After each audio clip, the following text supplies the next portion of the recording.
आप सभी को ओम सेल्फ हीलिंग से मैं आरती आलोक सिंह। आज मैं आप सबसे शेयर करना चाहती हूँ अपना अनुभव स्वामी रामदेव जी से मिलने का। स्वामी जी से जब मुझे मिलने का मौका मिला तो मैंने उनसे कई चीज़ें सीखी, लेकिन ये 4 चीज़ें बहुत ज़्यादा इम्पॉर्टेंट लगी कि मुझे आप सबसे साझा करनी चाहिए।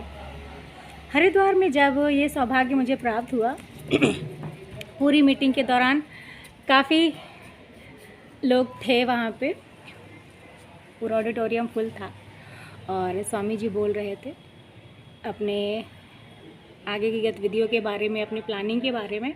तो जो मैंने एक चीज़ नोटिस की, पहली चीज़ जो मैंने नोटिस की कि थिंक बिग।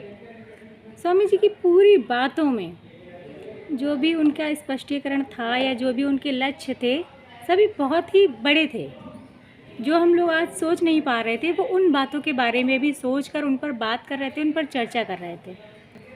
यानी कि हमें भी अपने जीवन को थोड़ा विस्तृत रूप से देखना चाहिए, थोड़ा और बड़ा उसके बारे में सोचना चाहिए। यानी पहला पॉइंट, थिंक बिग। दूसरा पॉइंट जो मैंने उनसे सीखा वो ये था कि जब वो बोल रहे थे, अपनी जो भी बातें बोल रहे थे उसको वो लिख भी रहे थे एक कमिटमेंट के तौर पर। अधिकतर प्राय हम देखते हैं कि लोग पहले लिख लेते हैं, फिर पर्चा देख के बोलते हैं, लेकिन स्वामी जी बोल रहे थे और फिर उसको लिख रहे थे। यानी अपनी जो भी गतिविधियाँ वो हम सब से शेयर कर रहे थे, उनको वो लिख भी रहे थे। यानी कि काफ़ी हद तक हम, होता क्या है, हमारी प्लानिंग दिमाग में चलती रहती है, हम एक दूसरे शेयर करते रहते हैं, बात करते रहते हैं, लेकिन उसको लिखित रूप में नहीं करते। तो वो अपनी ही कही हुई बात को भी लिख रहे थे। तो ये पॉइंट मुझे उनका बहुत अच्छा लगा कि यानी अगर जो भी आप अपना कमिटमेंट या अभी जो भी आपके दिमाग में प्रक्रिया चलती रहती है, उसमें भी जो आपको इम्पॉर्टेंट लगे, जो आपको बहुत ही ज़्यादा प्रभावित करे, उसको लिख ज़रूर लेना चाहिए। हम लोग लिखने से बचते हैं, यानी लिखो, राइट योर ओन थॉट्स। तो 2 पॉइंट। तीसरा जो मैंने सीखा वो ये कि टीम वर्क। स्वामी जी का जो भी प्रोग्राम था सब वो अपने ऊपर नहीं ले रहे थे, वो दूसरों को उनके काम बांट रहे थे। जब काम बटे हुए होते हैं तो उन कामों को करने में बहुत ही आसानी रहती है, और क्योंकि हम एक टीम वर्क के तौर पे करते हैं, एक टीम के तौर पर करते हैं, तो वो काम हमें बहुत ज़्यादा प्रभावित भी करते हैं। ठीक है, तो काफ़ी हद तक अगर आप किसी भी कार्य को कर रहे हैं या उसको बनाने की योजना बना रहे हैं तो उसको टीम में बांटिए। तो जो मुझे तीसरी बात बहुत अच्छी लगी वो थी उनकी टीम वर्क वाली। अब चौथा पॉइंट, मैंने जब हरिद्वार में रही, वहाँ रुका, और तो वहाँ पे डिसिप्लिन टाइम को लेके बहुत ज़्यादा था।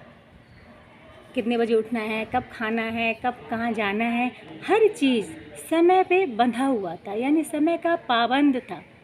वहाँ पे सबको टाइम से उठना, टाइम से हवन, टाइम से हर चीज़ वहाँ पे थी। और स्वामी जी खुद समय के बहुत बड़े पाबंद, अनुशासन के बहुत बड़े एक जागरूक कहते उदाहरण थे। कि उन होता क्या है, जब हम आगे बहुत जीवन में आगे बढ़ जाते हैं तो हमने असिस्टेंट रख लेते हैं अपने कामों के लिए, लेकिन योग के लिए उन्होंने अपना कोई असिस्टेंट नहीं रखा। वो खुद करके दिखाते हैं कि हाँ देखो इतना करना है, खुद उदाहरण प्रस्तुत करते हैं।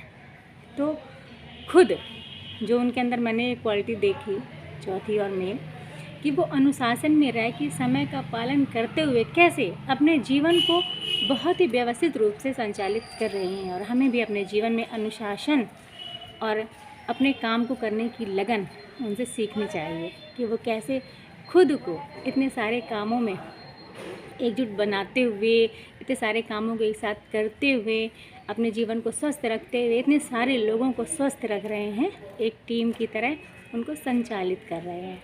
तो जो 4 बातें जो मैंने सीखी, पहला था कि बड़ा सोचें। उन स्वामी जी से मैंने यही 4 पॉइंट सीखे। पहला कि बड़ा सोचें, दूसरा उसको लिखें, तीसरा टीम वर्क में काम करें, और चौथा कि अनुशासन में रहते हुए अपने काम को सही समय पे करें। ठीक है, तो ये 4 चीज़ें थी जो मैंने सीखी, आप सबसे साझा की। आपको ये चीज़ें कैसी लगी, आप प्लीज़ ज़रूर मुझसे ज़रूर साझा करिएगा। और आपने क्या सीखा इन चारों पॉइंट्स में आपको पॉइंट कौन सा ज़्यादा अच्छा लगा वो भी ज़रूर शेयर करिएगा। तो आज के लिए इतना ही।